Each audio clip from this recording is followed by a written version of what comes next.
Samsi. Samsi. Here we go, guys. Story time with Ronnie. We're gonna pick up Arabian Nights, part 8 for us. Oh boy, I've been waiting to get back to this one. How long has it been? It's been way too long. All right, let's see where we're at. We're at the Schoolhouse campground in the Tonto National Forest. The Mesquite Loop. Where are we heading today? Today we're going to be heading towards Globe. Oh boy, okay, yeah, we got a real exciting one here for you. We're gonna get over on the 188, and we're gonna head up the hill and get into Globe, and at the very same time we're gonna head down the hill on the 188 and make it to this very campground. And you'll see what I mean when we get to it. All right, so this story, let's find out where we're at here. Now, when we left off, we was kind of going around and around and around. We had sort of talked to a king who had leprosy, and then there was a guy that cured him, and then there was a wazir in the king's court there who was an unsightly, untrustworthy fellow, so the king was going to listen to his counsel above all. So anyway, so the unsightly, untrustworthy wazir was trying to play the king here, and it kind of looks like he might have him in tune, and because the king is, he's debating with him when you shouldn't trust the guy. You know yourself that you described him as untrustworthy, unsightly. Okay, so here we are. We went around and around and around, and they's throwing the stories back and forth, and we ended up with a parrot that was telling the truth, and they found out the parrot was telling the truth, but he was dead. So it was a bunch of regret and all of that stuff. It seemed to have a theme going on here. There's a genie, and then there's somebody that does something that they shouldn't have done, and by mistake, and there you have it. But anyway, let's pick it up. Maybe we'll just take a look at this little campsite here, campground.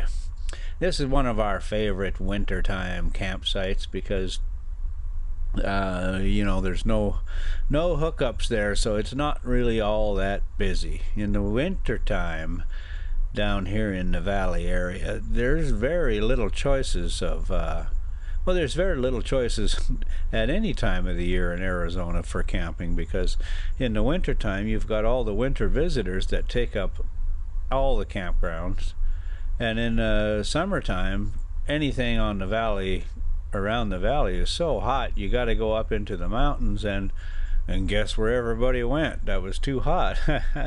They went up in the mountains. But in the winter time, oh hey, don't flip over there, MC. In the winter time, this campsite here is right on the lake, right on Roosevelt Lake, and you really only ever see fishermen and that kind of thing. But it's a nice little campground. If you like walking your dogs and stuff, just know you're gonna be picking thorns out of their feet. It's the desert here, and in order to survive, every plant has to have at least some poisonous spikes, at the very least. Okay, let's get back to this story. So the king and this certain wazir and blah blah blah, getting it on.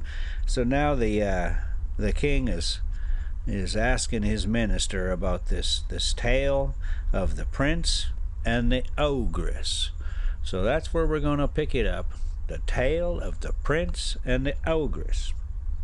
A certain king who had a son over much given to hunting and coursing ordered one of his wazirs to be in attendance upon him withsoever he might wend. One day the youth set out for the chase, and accompanied by his father's minister, and they jogged on together. A big wild beast came in sight. Cried the wazir to the king's son, "Up, and at yon noble quarry. So the prince followed until he was lost to every eye, and the chase got away from him in the waste, whereby he was confused, and he knew not which way to turn.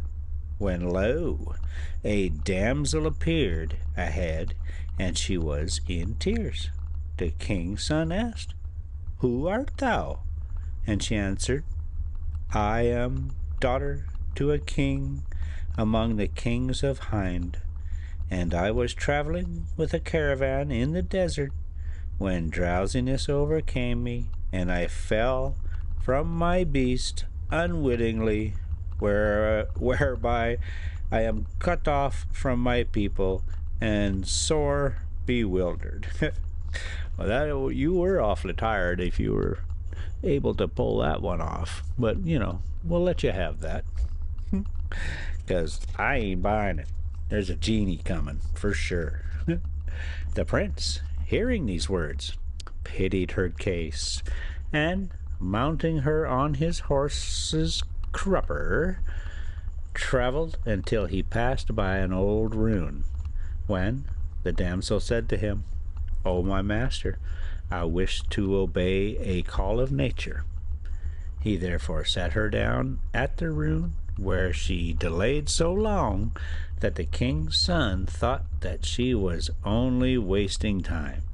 So he followed her without her knowledge, and behold, she was a Gula, a wicked ogress, who was saying to her brood, "O my children, this day I bring you a fine fat youth for dinner." Whereto they answered, "Bring him quick to us, O mother, that we may browse upon him, our bellies full."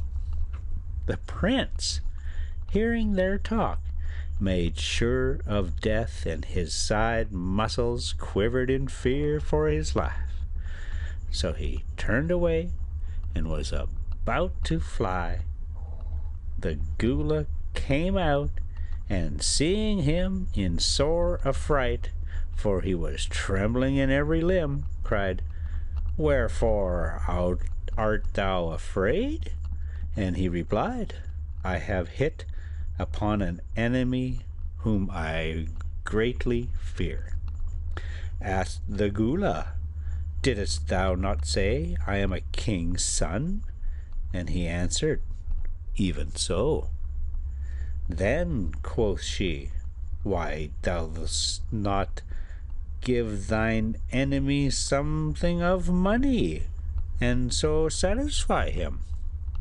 Quoth he, "He will not be satisfied with my purse, but only with my life, and I mortally fear him, and I am a man under oppression."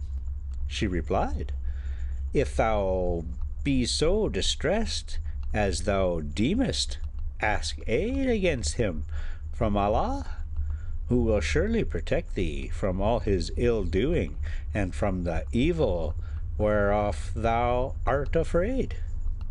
Then the prince raised his eyes heavenwards and cried, "O thou who answerest the necessities when he calleth upon thee, and dispellest his distress, O my God, grant me a victory over my foe, and turn him from me, for thou over all things art almighty."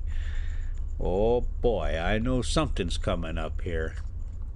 I think this is the part where we make some changes in the video to just to kind of spice things up a little bit. There it is. Okay, so now we're gonna do the drive-in theater thing, and we're gonna go down the hill. We're at the top of the hill up there, and we're gonna roll on down into that very campground that we just left, and we're gonna pass each other right at the store, metaphorically that is. because I can't be in two places at the same time, clearly. Or wait, or how many places are we in right now? Maybe we get a blue screen in there too and spice things up even a little bit further. Okay, so let's get back to this story. Okay, the Gula hearing his prayer. Oh, yeah, Gula, shit. Oh my God, grant me victory. Oh, have I remembered to forget to say that these stories are not for kids. These are adult subjects on these stories, and I tend to kind of just go with it.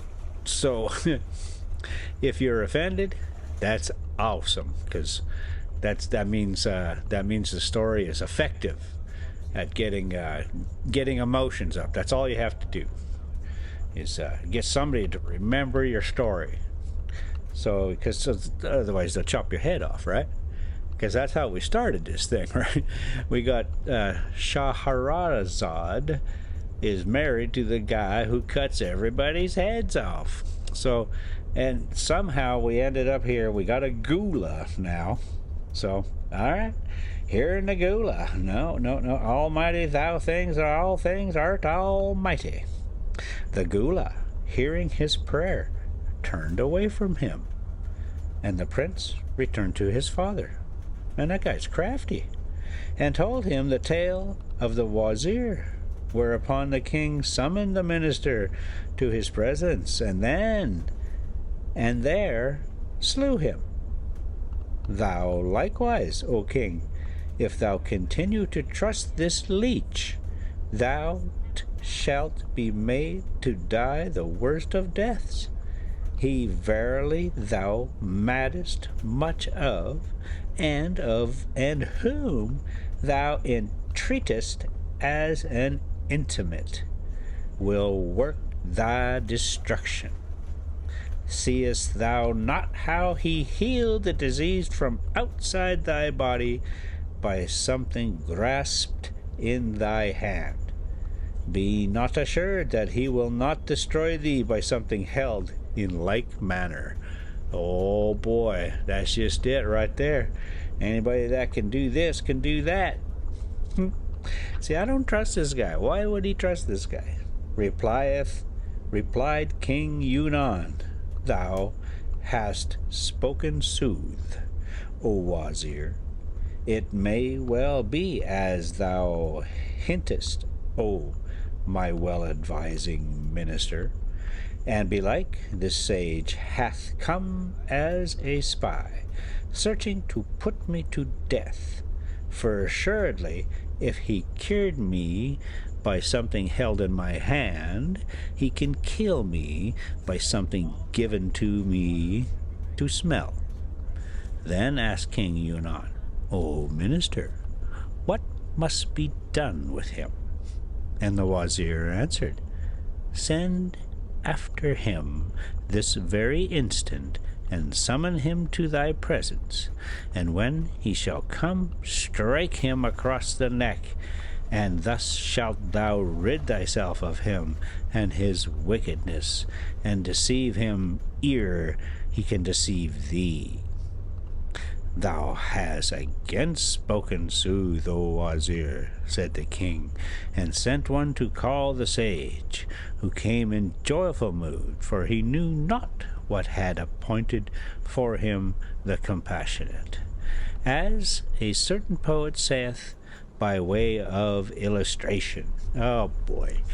Okay. Oh, here we're going to get saved by getting on the road there, big road. Oh, don't flip over again there, Ronnie. Yeah, it's kind of a steep one there, so we kind of hit them drag loops on the way out.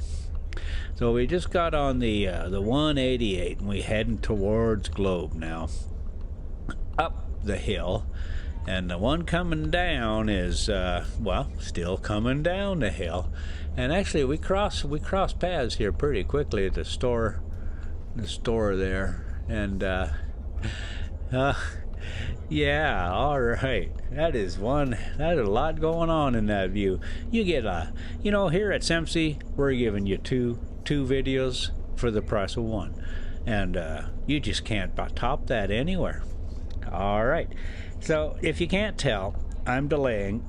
These poems give me a certain amount of bowel discomfort. So here we go. Here we go with the poems. Oh, thou who fearest fate, confining fair, trust all to him who built the world and wait.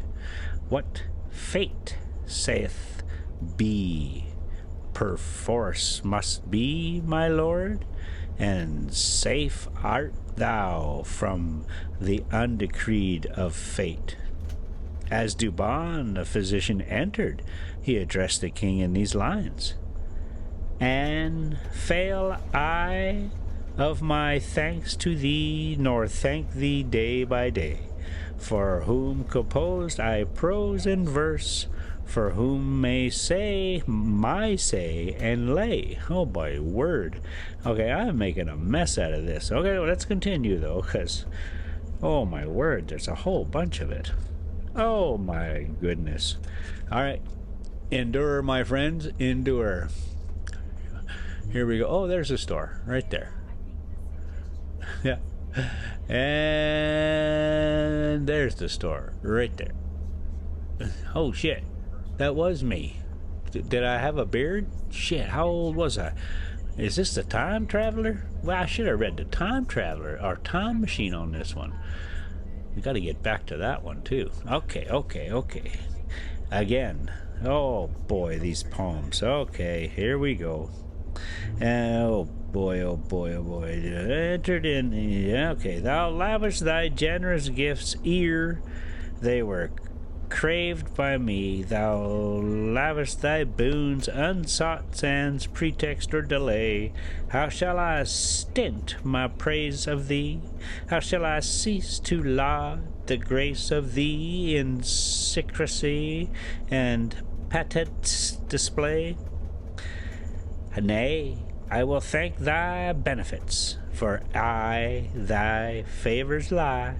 Light my thought and tongue, though heavy on my back they weigh.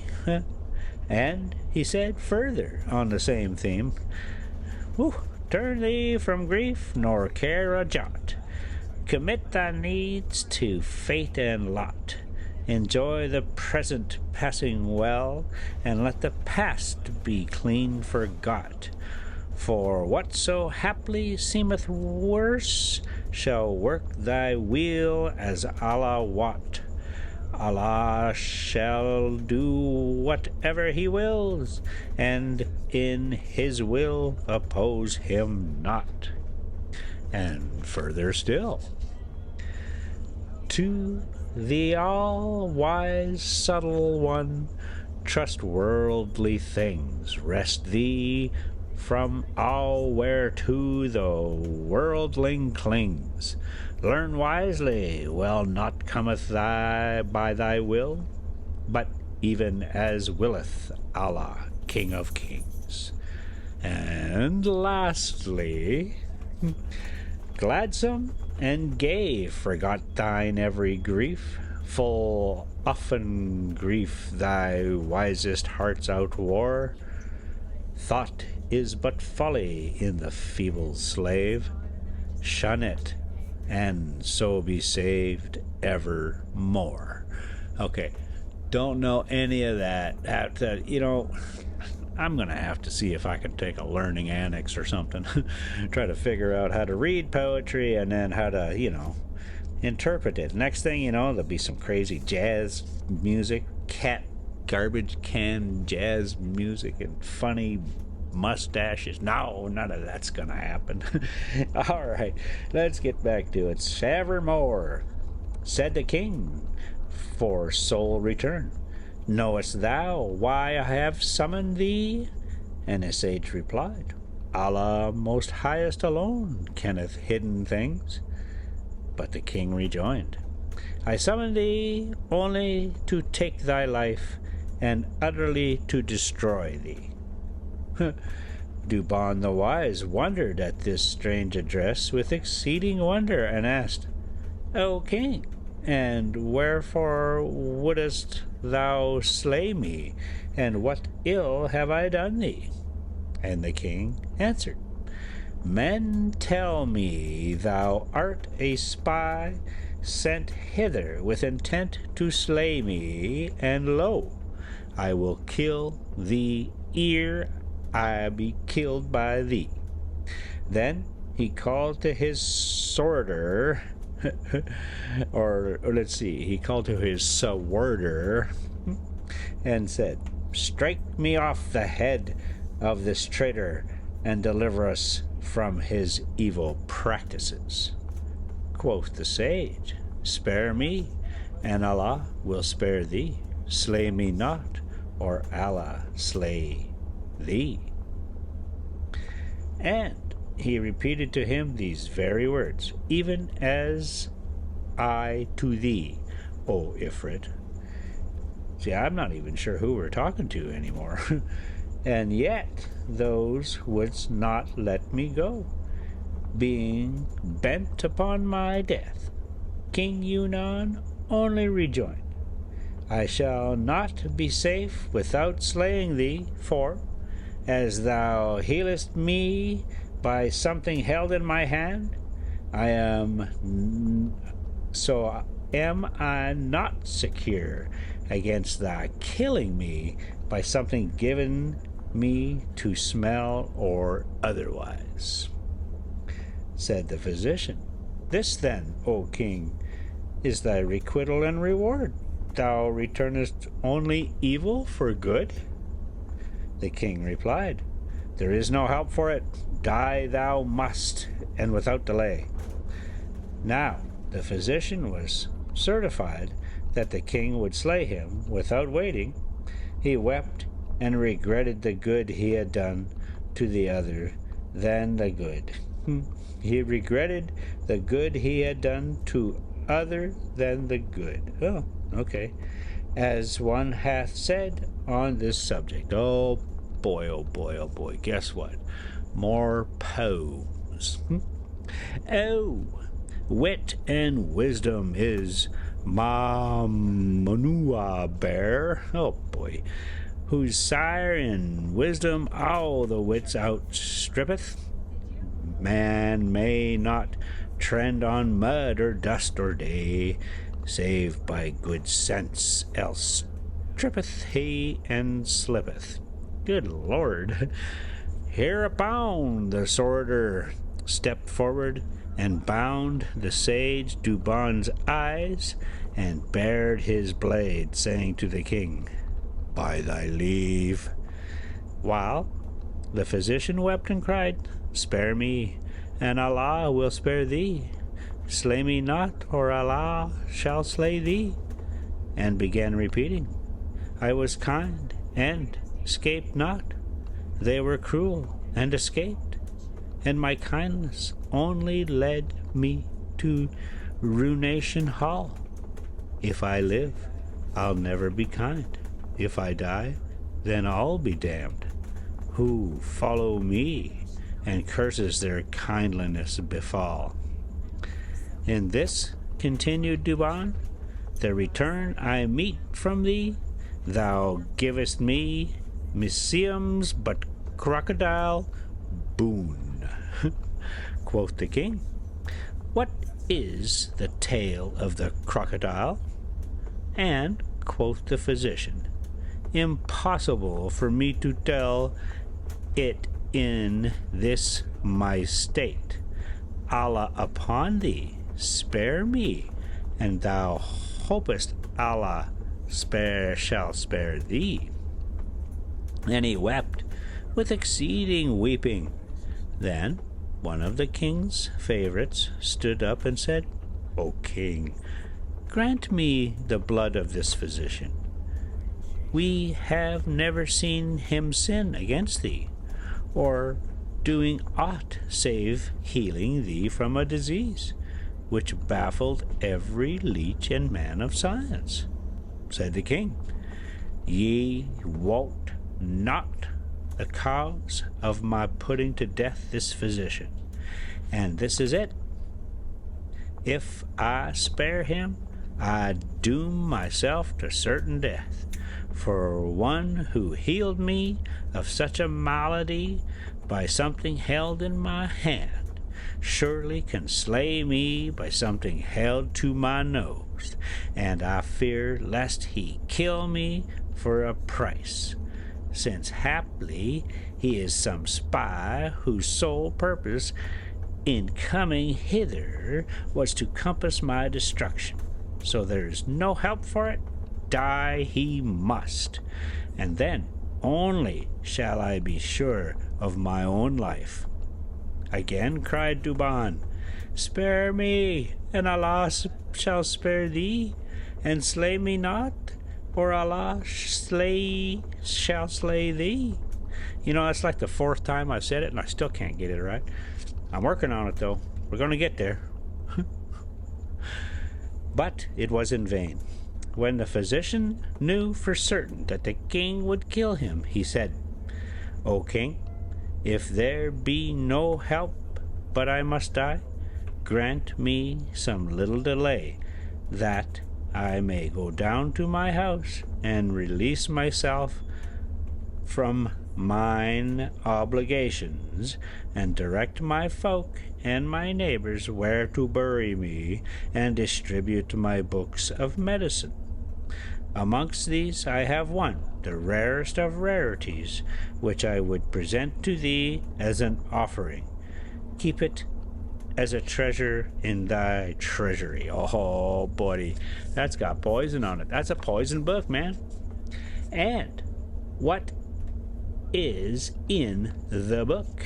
Asked the king, and the sage answered, things beyond count, and the least of secrets is that if, directly after thou hast cut off my head, thou open 3 leaves and read 3 lines of the page to thy left hand, my head shall speak and answer every question thou designest ask of it.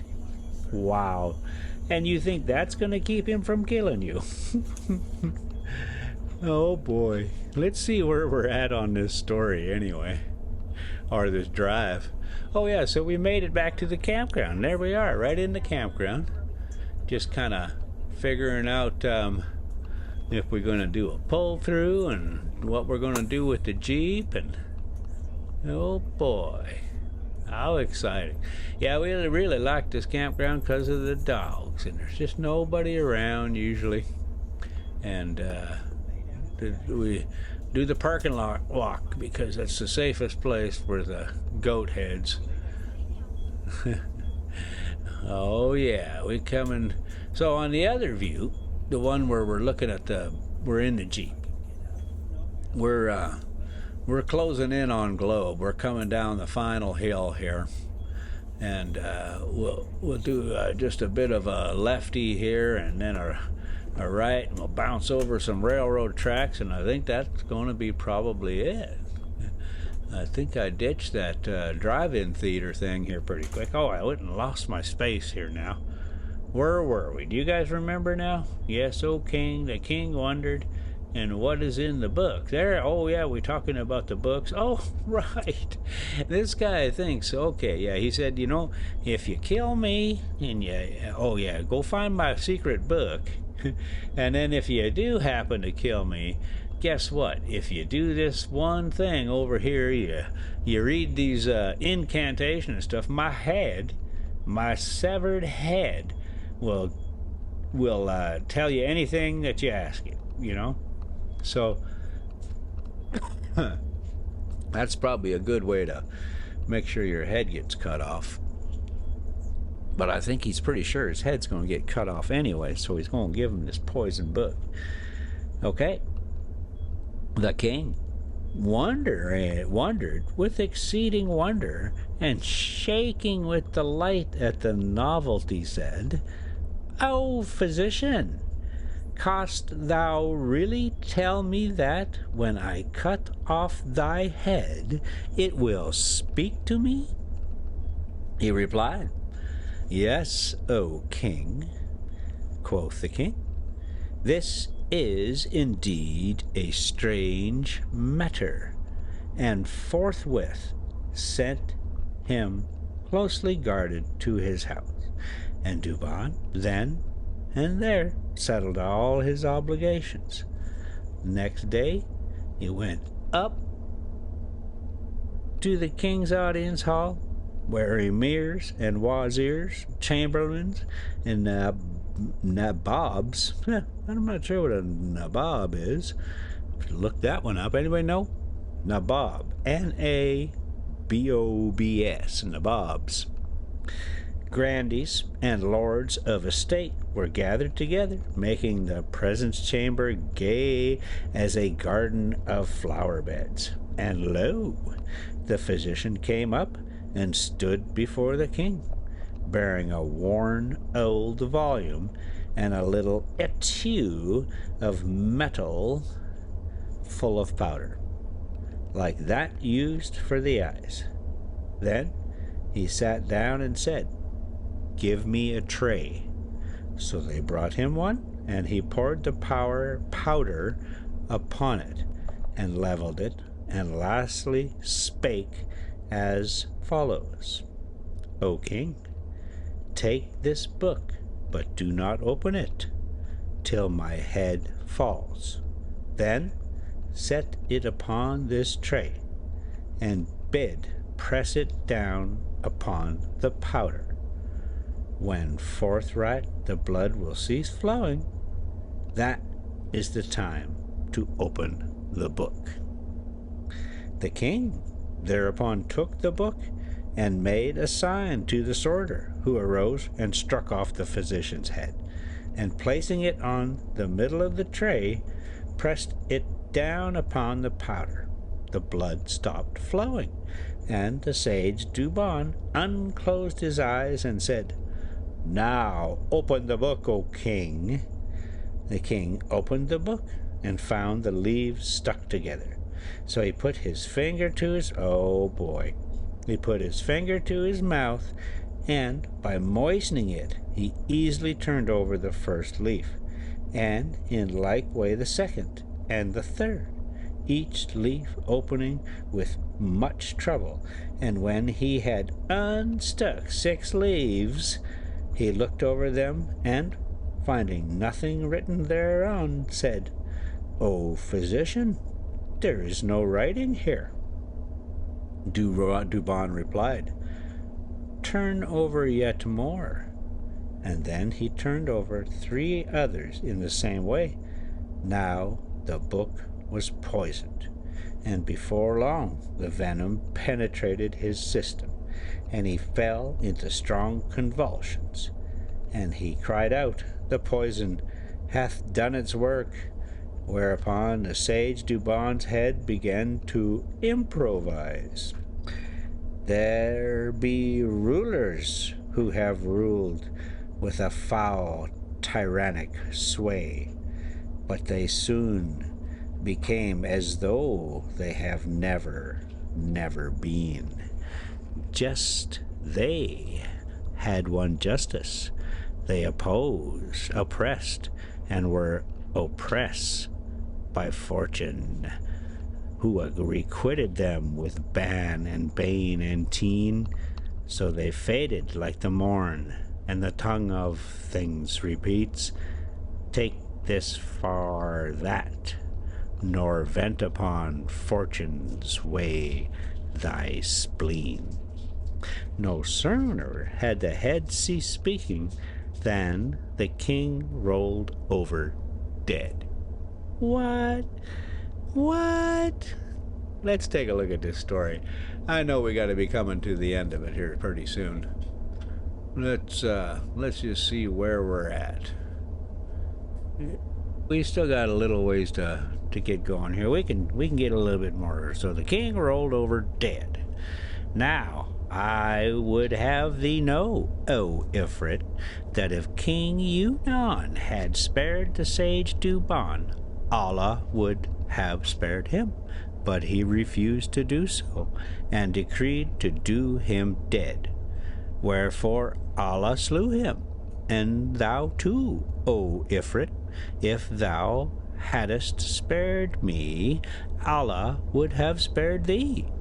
When the fisherman said to the Ifrit, if thou hadst spared me, I would have spared thee.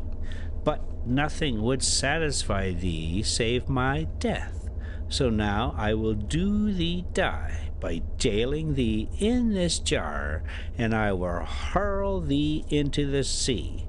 Oh, it's that guy, the fisherman guy with the copper thing that he caught while he was fishing, and then he tricked the genie back into it. Oh, and we had taken so many turns, I don't even know where we're at right now. So here we go. Then the Marid roared aloud and cried, Allah upon thee, O fisherman, don't spare me, and I pardon my past doings, and as I have been tyrannous, so be thou generous. For it is said among saying that go current, O thou who doest good to him who hath done thee evil, suffice for the ill doer his ill deeds, and do not deal with me as did Umar to Atika. Wow. Asked the fishermen, and what was their case? So it looks like we're going to go a little bit deeper into the madness, but I think that's probably good for now. Thanks for coming along, guys. Semsi.